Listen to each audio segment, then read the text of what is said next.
the scene that to me is perhaps the most difficult to watch is the couple that's laying next to the lake when he comes up and attacks them. And as I watch that scene, it's obviously difficult because it's violent and it's disturbing, but I always think, and this is partly from my dad, law enforcement also, what I would do in those kind of situations.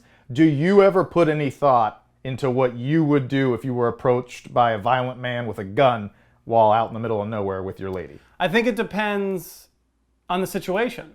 In that situation, I don't think I would cooperate. Because we're in the middle of nowhere. So I'm going to judge this person's motive. Well, like, it would be different if I'm in a city. I live in a city now.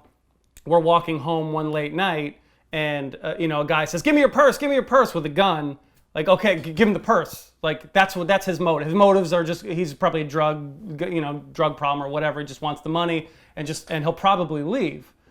But in that situation, like, if I'm just approached out in the middle of nowhere, we're enjoying there's no one else around. Like, that guy's coming here for a reason.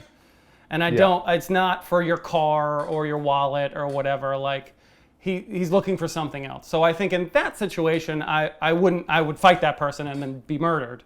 But I would go down with a fight versus someone just runs up to your car with a gun, be like, give me your wallet. I'd probably comply in that sense. Thoughts? It's easy to hypothesize, I think, and I'm sure it's obviously a much different situation where there's some masked man like with a gun at your face and you're like, fuck you, bro. I'm calling your bluff. I practice every night. Yeah. No, but I think that's one of the reasons that scene is even more troubling to me, is because it's one of the few scenes of someone getting attacked in this nature in almost any movie where I think the guy does a pretty good job. That guy, there's not a lot of missteps. There's one big one, but I think that, he's calm and collected.